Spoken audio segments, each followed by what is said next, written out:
Asterisk asterisk, the spiral never ends at night. Asterisk asterisk. They say the lighthouse hasn't worked since the 1970s. So why did I see the beam spinning when I looked up from the cliffs that night, and why couldn't I find the bottom of the stairs once I stepped inside? I'd seen this lighthouse in a coastal archive years ago, rusting into the cliffs of a nowhere town in Maine.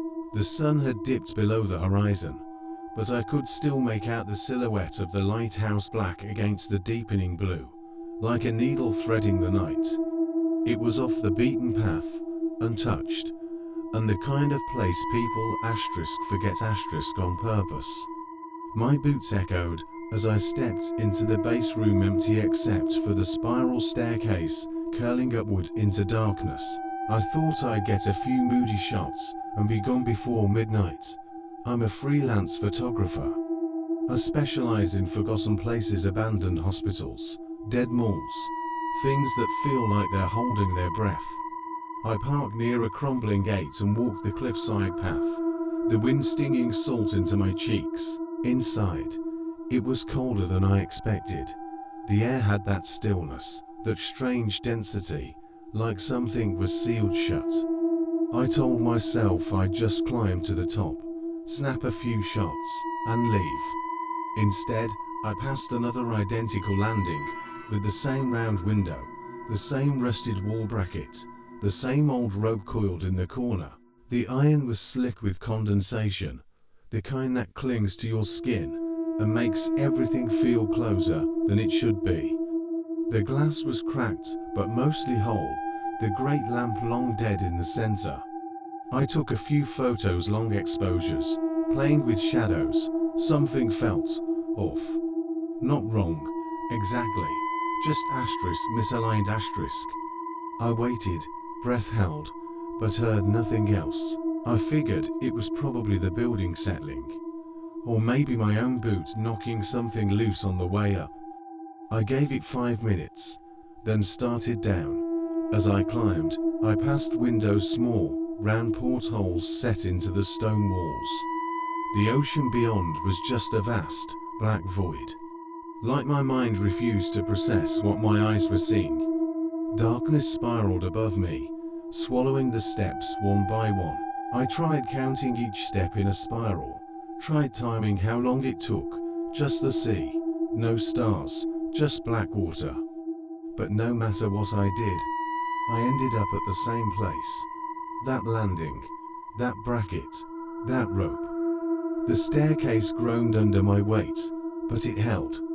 No lantern room, no top, just that same window, that same empty floor. When I reached the lantern room, I was surprised by how intact it was. That's when I heard the first sound, a soft metallic asterisk, clink asterisk from below. Like someone had just stepped onto the stairs, I froze, heart thudding in my chest. The way the air asterisk breathed asterisk against my skin, cool and too close.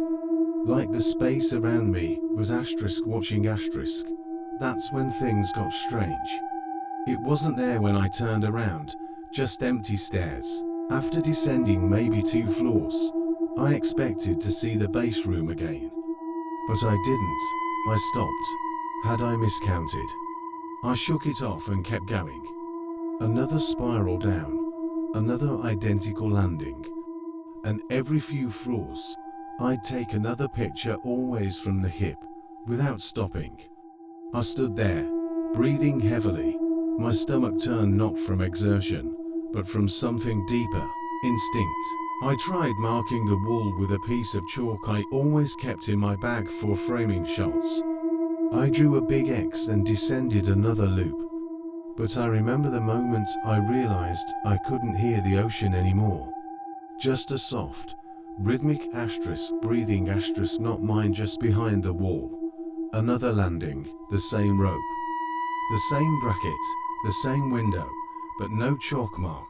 The light of the morning stung my eyes. The path back to my car was real. I ran without looking back. I turned to look back up the stairs. I should have panicked. I wanted to panic. but all I could feel was a numb kind of disbelief. That asterisk spiral asterisk, like I'm still descending, like I never really left. I pulled out my phone, no service. I checked the clock. 11:17 p.m. I kept moving downward, always downward. The window, I noticed, never showed the moon. Then I tried the stairs asterisk up asterisk. They led to another landing. Then another, all identical. I started to feel it then, the wrongness behind the silence. I took another photo, pointed at the stairs behind me. The shutter clicked. I looked at the preview. There was a figure, standing just a few steps behind me. A dark silhouette, barely visible in the shadows, tall, with long arms and no face I could make out. I didn't scream. I couldn't scream. I ran, down, down, down. But each turn of the spiral brought me back to the same cursed landing. Each one showed the figure, closer than the last. In the sixth photo, its head had tilted slightly, like it was listening asterisk. In the eighth, one of its hands touched the railing. I stopped taking pictures after that. I don't remember sitting down. I don't remember crying. I must have passed out. Or the lighthouse let me go, because the next thing I knew, I was stumbling out into the dawn, breath ragged, legs shaking. My phone still had all the pictures, but when I tried to show them to someone, the figure was gone. Just blurry spirals and empty stairs. That was 3 years ago. I've never gone near a lighthouse since, but sometimes, when I close my eyes at night, I feel that turn in my stomach. That spiral, like I'm still descending, like I never really left.